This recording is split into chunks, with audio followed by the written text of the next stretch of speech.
Hello everyone, welcome back to Jewelstep. Today we'll continue our in-house manufacturing process and see how to complete a job order and generate a sales invoice. In the last video, we created a 22-carat ring with tag number 809. Right now, the order is in the polishing department with the assigned user as Apurva and the status showing processing. From the tracking section, we can see the order's journey through the manufacturing process. You can also print the job card by clicking on tag number 809 and selecting the print button. The printed job card is fully customizable, allowing you to adjust columns and layout to match your specific requirements. Let's quickly recap the process so far. We created a job order and sent it to the main office. From there, it was transferred to the casting department, polishing department, main office, setting department. We even added a diamond weighing 2.530 carats, which was automatically calculated and added to the gold weight. Now, let's complete the order by moving it from the polishing department to stock. Go to the manufacturing process, select the polishing department, Apurva. Create an invoice.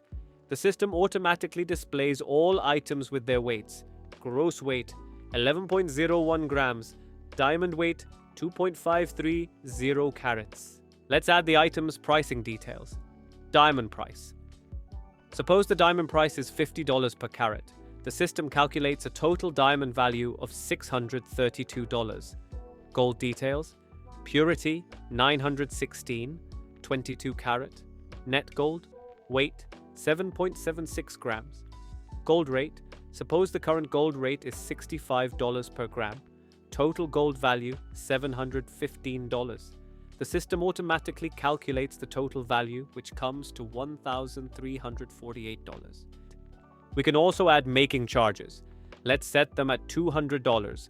The system updates the total amount to $1,548. Additionally, you can specify diamond color or shape. Add any additional notes. After reviewing the details, click Save to complete the invoice. Once saved, the polishing department order is removed from the list and appears in the sales order process. The status updates to completed, and the tracking system also reflects the completed status. Next, let's create a sales invoice for the customer. Select the sales order, adjust the making charges if needed. For example, from $200 to $300. The system updates all values accordingly. After saving the invoice, the final invoice is generated. The invoice format is fully customizable, allowing changes based on your company's preferences. Finally, let's go back to the sales order process to verify the invoice status. The system shows that the invoice has been successfully created, completing the entire workflow from sales order to manufacturing process to customer invoice. And that's how to complete the manufacturing process and generate a sales invoice in Jewelstep. Thank you for watching and see you in the next video.